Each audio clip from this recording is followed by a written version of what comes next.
जसमीत जी इधर आ जाइए तो बराबर हो। इधर आ जाइए। सुभाषिनी जी कहाँ है? सुभाषिनी जी, सुभाषिनी जी आइए जरा। आप जसमीत जी, चेयर है? चेयर कोई?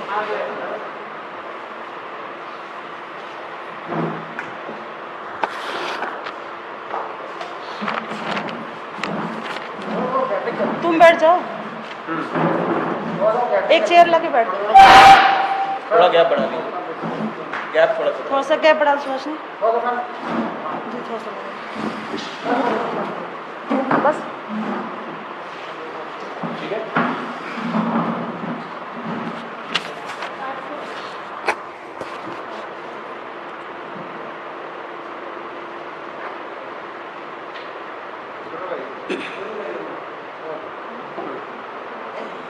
सभी पत्रकार बंधुओं को मेरा नमस्कार। जैसा कि आप जानते हैं, आप सभी साथी, कि उत्तर प्रदेश में जिस तरह के हालात हो रहे हैं, बच्चियां और महिलाएं अपने आप को सुरक्षित महसूस नहीं कर रही हैं। तो ऐसे में योगी सरकार के ऊपर प्रश्न चिन्ह लगता है कि जिस तरह के उन्होंने एक नारा दिया था, बेटी बचाओ बेटी पढ़ाओ, तो उस नारे का जो स्लोगन है, मैं सोचती हूँ कि उसको बंद कर देना चाहिए और कभी भी भारतीय जनता पार्टी को ये स्लोगन नहीं बोलना चाहिए। मेरा मानना है कि उत्तर प्रदेश में आप देख लीजिए, तमाम उत्तर प्रदेश के क्षेत्र में कोई भी ऐसा जिला नहीं बच रहा है जहाँ पे मासूम बच्चियों के साथ बलात्कार और जघन्य अपराध और हत्याएं नहीं हो रही हैं। तो हम महिला और जो हमारी बच्चियां हैं वो किससे गुहार करेंगी, किससे न्याय मांगेंगी? योगी आदित्यनाथ जी, आपकी सरकार जब उत्तर प्रदेश में आई थी, उससे पहले एक नारा दिया था, बहुत हुआ महिलाओं पर अत्याचार, अब की बार मोदी सरकार। तो मोदी जी और योगी जी, आप दोनों से मैं ये कहना चाहती हूं कि उत्तर प्रदेश क्या, देश में महिलाएं और बच्चियां सुरक्षित नहीं महसूस कर रही हैं। अभी हाल में ही 2 दिन पहले की घटना है खीरी लखीमपुर का। वहां पे एक महिला कांस्टेबल के साथ भाजपा नेता बदतमीजी करता है और सबसे बड़ी स्तब्ध होने वाली बात यह है कि वहां पे जो भाजपा की सांसद हैं रेखा वर्मा जी की उपस्थिति में यह हुआ। उनका स्वागत समारोह था और उस महिला कांस्टेबल के साथ भाजपा कार्यकर्ता बदतमीजी करते हैं और महिला कांस्टेबल कोतवाली में जाकर के शिकायत करती है। तो उसके साथ जो हुआ वो सारे पत्रकारों को मालूम होगा कि वहां के विधायक लखीमपुर के विधायक लोकेंद्र सिंह जो आकर के सारे जो अपराधी था, जो जिस तरह की छेड़खानी जो वो कार्यकर्ता किया, उसको बचाने का पूरा प्रयास किया गया। वहां पे हंगामा कोतवाली में किया गया, पुलिसकर्मियों के साथ बदतमीजी की गई और हार मान करके प्रशासन को छोड़ना पड़ा। तो ये सब चीजें क्या हैं? जब महिलाएं और बच्चियां आपकी सरकार में, आपके प्रशासन में अपने आप को सुरक्षित नहीं महसूस कर रही हैं और खासतौर से पुलिस महिला कर्मी जब सुरक्षित नहीं है, तो आप कैसे अपना ये उत्तर प्रदेश में रामराज्य लागू करेंगे? अभी आप देखिए, कल मैं बाराबंकी गई थी, वहां पे जितने भी पुलिस ऑफिसर थे उनका एक भी स्टेटमेंट ऐसा नहीं है कि वहाँ की जो पीड़ित बच्ची के माँ बाप है उनके पक्ष में है। वो बताते हैं कि महिला जो बच्ची थी उसका हम लोगों ने जो दाह संस्कार किया अपने माँ बाप की मर्जी से किया गया और 3-4 दिन पहले पिता का बयान आता है कि हमारी बच्ची को जबरदस्ती इन्होंने जला दिया और हम दफनाना चाहते थे। उसके ऊपर इतना दबाव है उस परिवार के पास, इतना दबाव है कि मुझसे खुद हमारी जो महिला प्रतिनिधिमंडल आम आदमी पार्टी से गई थी, वो मुझसे भी कुछ नहीं कह पा रहे हैं कि मतलब जिसकी माँ इतनी फ्रस्ट्रेशन में है, वो मतलब ऊट पटांग बातें करने लगी, वो मेंटल स्थिति उसकी खराब हो चुकी है कि वहाँ इतना प्रशासन का दबाव है और 24 घंटा वहाँ पे पूरा छावनी बनी हुई है कि ताकि कोई भी राजनीतिक दल यहाँ पर आकर के कोई ऐसी मतलब यहाँ मनगढ़ंत कहानी ना कहे या इनकी मनगढ़ंत कहानियों को मतलब ना सुने। वो यही कहते हैं ये मनगढ़ंत कहानी बना रहे हैं, इसका मतलब वो गरीब हैं, लाचार हैं, उनकी बात आज नहीं सुनी जा रही है। तो कुल मिलाकर के अभी हाल में देखिए अलीगढ़ में हुआ है। अलीगढ़ में एक बच्ची जो 19 साल की बच्ची है वो कराटे सीख रही थी और उनके साथ का जो साथी था कराटे सीख रहा था, उनको फुसला बहला करके वो कार में लेके गया, उसके साथ दुराचार किया, बलात्कार किया, और जब बच्ची की हालत खराब हो गई तो उसको हॉस्पिटल में एडमिट कराया गया, वो वहीं छोड़ करके भाग गया। वो क्या था, उसके गाड़ी पर भाजपा नेता का स्टिकर लगा हुआ है, गौ रक्षा सेवा समिति का स्टिकर लगा हुआ है। इसको हम लोग क्या माने? क्या वो कोई आम आदमी था? वो है बीजेपी के ये लोग जितने प्रतिनिधि हैं, जितने कार्यकर्ता हैं, इन लोगों से ही हमारा उत्तर प्रदेश, हमारी महिला बच्चे सुरक्षित नहीं है। तो हम आम जनता में आप अपना क्या संदेश देंगे? तो मैं कहना चाहती हूँ योगी सरकार से, शर्म कीजिए, थोड़ा तो आपके अंदर अगर शर्म हो बची है, तो आपके अंदर अगर थोड़ी सी संवेदना बची है, तो आप महिलाओं और बच्चियों के लिए सोचिए। उत्तर प्रदेश में हालात बद से बदतर होते जा रहे हैं, हर रोज घटनाएं घट रही हैं, हर रोज रेप हो रहा है, हर रोज बलात्कार हो रहे हैं, और हर रोज उन दरिंदगी की जा रही है। तो इसको रोकने के लिए आपके पास मुझे लगता है कोई प्रयोजन नहीं है, कोई योजना नहीं है। तो मुझे लगता है कि आपको इस्तीफा दे देना चाहिए, उत्तर प्रदेश में राष्ट्रपति शासन लागू कर देना चाहिए। अगर आप लोगों का कोई सवाल हो तो पूछ सकते हैं। जी, अभी इसके बारे में अगर आपका कोई सवाल हो तो पूछ सकते हैं, इसके बाद 2 मिनट में अपनी बात रखते हैं। आप जब बाराबंकी गई हैं तो वहाँ आपने फैक्ट देखा होगा, क्या सच्चाई है, तो वो अपनी आपको रिपोर्ट पार्टी के किसी सीनियर लीडर को भेजेंगी, कहीं भेजेंगी? सर हम लोग, मैं आम आदमी पार्टी उत्तर प्रदेश की महिला अध्यक्ष हूँ। आप अपने सीनियर आला कमान में किसी को भेजेंगे? बिल्कुल बिल्कुल, हमारे सीनियर आला अधिकारी वहाँ पे बात भी किए और उनसे बात भी कराई और उनकी मदद करने की पूरी आश्वासन देके हम लोग आए हैं कि अगर तनिक भी आपको लगता है कि प्रशासन आपका साथ नहीं दे रहा है और दोषी जो है उसको निर्दोष साबित करने में लगी है और निर्दोषों को दोषी साबित करने में लगा है, तो आप, मैं कॉन्टैक्ट नंबर भी देके हम लोग आए हैं। और हमारे वहाँ बाराबंकी में हमारे आम आदमी पार्टी के जो साथी हैं, वकील हैं, वो सारे वहाँ पे मतलब मौजूद हैं। जो भी वहाँ पे घटनाएं घटेंगी वो उनको अवगत कराएंगे और हम लोग उनका पूरा न्याय की मांग करेंगे। कल से मिशन शक्ति की शुरुआत की है सरकार ने, राज्यपाल ने यहाँ किया, मुख्यमंत्री ने बलरामपुर में किया, महिलाओं बच्चों की सुरक्षा के लिए 180 दिन अभियान चलाया जाएगा। आप कह रहे हैं कि महिला सुरक्षा के प्रति सरकार संवेदनशील है। सर आप ये देख तो लीजिए, आप रोज घटनाएं जो घट रही हैं, आज जागृति हुई है उनको, योगी जी को, जिस दिन से नवरात्र शुरू हुआ है उनके अंदर अभी मानवता जागी है क्या? अब आप देखिए, अगर पिंक गाड़ियों में जो महिला मिशन शक्ति का जिन्होंने वो बनाया, योजना बनाई है, उसमें जब उनकी खुद की महिला पुलिसकर्मी सुरक्षित नहीं है तो वो आम जनता की क्या सुरक्षा करेंगे? पहले अपने प्रशासन में जो महिला पुलिसकर्मी है उसकी तो सुरक्षा कर ले वो। तो आप किस बात की सुरक्षा की, कौन सी मिशन शक्ति बना रहे हो?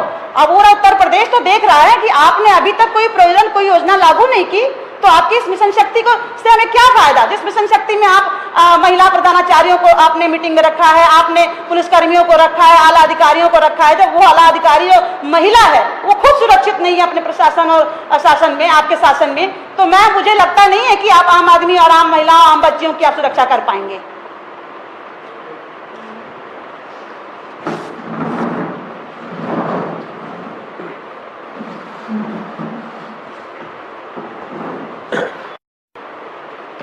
आप नमस्कार, मेरा नाम वैभव महेश्वरी है, प्रवक्ता आम आदमी पार्टी। हमारी प्रदेश अध्यक्षा बहन नीलम यादव जी ने एक राजनीतिक दल के प्रतिनिधि होने के नाते ही अपनी बात नहीं रखी, बल्कि बहुत आहत होकर एक महिला होने के नाते, एक परिवार से ताल्लुक रखने के नाते बहुत दुख के साथ और बहुत क्षोभ और पीड़ा के साथ ये जाहिर किया और अपनी चिंता जताई कि इस देश में, इस प्रदेश में अब महिलाओं के रहने लायक ये प्रदेश बचा नहीं है। घर से बाहर निकलना वाकई तालिबान से भी खतरनाक हो गया है इस उत्तर प्रदेश के अंदर। कुछ घटनाओं की चर्चा करते हुए, मिशन शक्ति पर आपका सवाल था, योगी सरकार का, इस पर मैं ये कहना चाहता हूं कि ये जो भाजपा की सरकारें हैं, ये कूड़े को भी बहुत अच्छी पैकिंग में करके बेचना जानती हैं। महिलाओं की सुरक्षा के हालात आज ये है कि घर से बाहर बच्चा निकल जाए तो उसके वापसी आने की गारंटी नहीं है। अगर उसके साथ कोई वारदात हो जाए तो पुलिस थाने में गारंटी है कि वारदात जिसके साथ हुई है उसके परिवार को ही उत्पीड़ित किया जाएगा। अगर आप किसी तरह से मामले को मीडिया वगैरह के द्वारा हाईलाइट कर ले जाए तो भी पूरा प्रशासन आपको दबाने में पूरी ताकत से जुट जाएगा। लखीमपुर में विधायक लोकेंद्र सिंह के द्वारा थाने की महिला पुलिस कर्मी के साथ की गई बदतमीजी ये बताती है कि महिला पुलिसकर्मी भी एक महिला को उत्तर प्रदेश में सुरक्षा या रक्षा नहीं दे सकती, क्योंकि वो खुद असुरक्षित है भाजपा के गुंडों के आगे। बाराबंकी में परिवार से छीनकर बच्ची को दोबारा से हाथरस की तर्ज पर जला दिया गया। ये एक नया पैटर्न शुरू हुआ है। बलात्कार हो, हत्या की जाए, पुलिस मामले को दबाए और उसके बाद फोरेंसिक जांच के लिए जो शव बहुत महत्वपूर्ण होता है, जिसके आधार पर कोई कोर्ट, कोई कचहरी, कोई जांच आगे बढ़ती है, तो उस शव को अब छीनकर जला दो। मुझे लगता है कि किसी क्रूरतम देश की पुलिस भी ऐसा करने से पहले उसकी रूह कांप जाएगी, ऐसे अमानवीय कार्य करने से पहले। लेकिन हमारे उत्तर प्रदेश की पुलिस योगी आदित्यनाथ जी के संरक्षण में शाबाशी पाने के लिए बहुत बखूबी इन कामों को रोज के रोज अंजाम देने लगी है। शर्म आनी चाहिए। कासगंज में 19 जुलाई को एक गैंगरेप हुआ था। 19 जुलाई को जब परिवार घटना की रिपोर्ट लिखाने के लिए थाने जा रहा था, तो पहले तो परिवार को धमकियां मिलती रहीं। फाइनली जिन दबंगों का हाथ इस रेप में था, उन्होंने परिवार को ट्रैक्टर से कुचलकर मार डाला सड़क पर। उसकी एक वीडियो भी चल रही है ट्विटर पर, आपको मैं उसका लिंक भेज दूंगा। क्या चल रहा है देश में, क्या चल रहा है उस उत्तर प्रदेश में। ये जो मिशन शक्ति है, इसका पूरा डिटेल योगी जी को मीडिया के सामने और जनता के सामने रखना चाहिए और ये बताना चाहिए कि यह मिशन शक्ति असल में महिलाओं को कुचलने की शक्ति है। ये बताना चाहते हैं कि हमारे मिशन शक्ति में महिलाओं को कुचलने के लिए हमारे पास भरपूर शक्ति है। पुलिस की शक्ति है, गुंडों की शक्ति है, हमारे विधायकों और सांसदों की शक्ति है और इसके ऊपर बैठे हुए योगी जी की और मोदी जी की भी शक्ति है। बड़े बड़े जो बोर्ड लगवाए गए थे कि बेटी बचाओ, बहुत साफ हो गया है कि यह बेटी बचानी किससे थी। ये बेटी इन भाजपाइयों से बचानी थी, ये बेटी इन पुलिसकर्मियों से बचानी थी, ये बेटी इनके विधायकों से बचानी थी। रेप का राज है योगी का राज, यह आम आदमी पार्टी कहना चाहती है। रेप का राज है योगी का राज। विकास वगैरह की बात तो आप भूल जाइए। यूपी को पूरे विश्व में बदनाम किया है योगी जी ने। इसके लिए यूपी की जनता इनको माफ नहीं करेगी। यूपी का युवा जब रोजगार के लिए कहीं बाहर जाता है तो अपने टैलेंट के दम पर पूरी यूपी का नाम करता है, अपने गांव का नाम करता है। लेकिन यूपी की सरकार ने इस उत्तर प्रदेश का नाम पूरे विश्व में बदनाम कर दिया है। कोई भी कंपनी या कोई भी विदेशी, कोई भी बाहरी यहां आने से डरता है। हम लोगों को यह बताने में अब शर्म आती है कि हम उत्तर प्रदेश के निवासी हैं, क्योंकि जैसे ही बताते हैं लोग कहते हैं बाप रे, यहां तो बड़ा खतरा है। कैसे रहते हैं आप लोग? योगी राज में रहते हैं।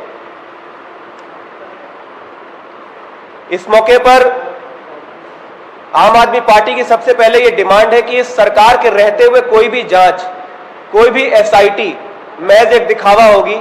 इस किसी भी जांच में एसआईटी का गठन, लीपापोती, मिशन शक्ति आदि का नामों का प्रयोग बिल्कुल दिखावा है।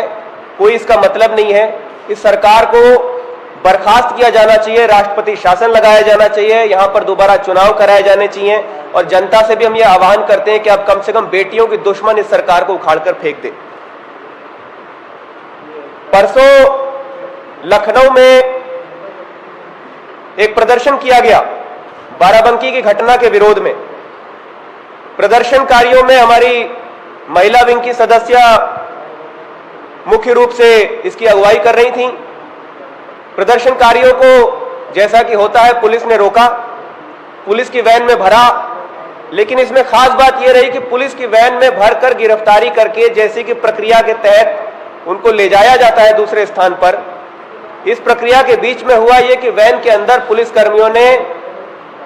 पुरुष पुलिसकर्मियों ने हमारी महिला साथियों के ऊपर हमला किया, उनको लाठी डंडों से मारा पीटा, उनके ऊपर अभद्र कमेंट किए, गाली गलौज की, उनको अभद्र तरीके से छुआ, उनके साथ अश्लील हरकतें हुई।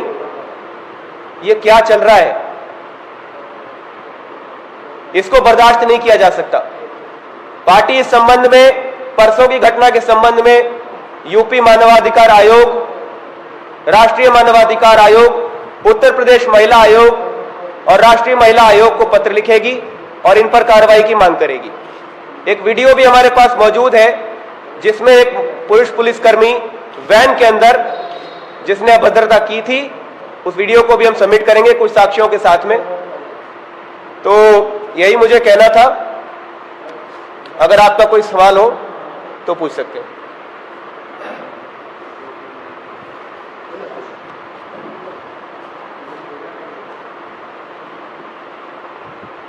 महिलाओं की समस्या को सुनने के लिए महिला हेल्प डेस्क बनाया गया है हर थानों में, जहाँ पर महिलाओं की तैनाती होगी और महिला ही एक महिला की समस्या को सुनेगी। उस पर आप बताएं। देखिए, लखीमपुर में जो घटना हुई है, जहां एक भाजपा विधायक थाने में घुसकर एक महिला पुलिसकर्मी को धमकाकर अभद्रता करके अपने साथी को छुड़ा के ले जाता है और वो निरीह बन के देखती रह जाती है, तो ऐसे में महिला डेस्क, ये प्रचार प्रसार, ये महज दिखावा है और ये जनता को बेवकूफ़ बनाने की एक नई तरकीब है। महिला एवं बाल कल्याण संगठन बना है, इसमें एडीजी रैंक के अधिकारी तो उसको हेड होंगे, उस पर एडीजी रैंक के अधिकारी हेड होंगे, ये सब हेडलाइन बड़ी अच्छी लगती हैं योगी सरकार की, लेकिन यही एडीजी रैंक के अधिकारी हाथरस की घटना में ये बता रहे थे कि जीभ कटी नहीं, हड्डी टूटी नहीं, बलात्कार हुआ नहीं। तो किसी भी रैंक के अधिकारी से इस सरकार में बेटियों को किसी भी तरह की सुरक्षा या न्याय की उम्मीद नहीं है।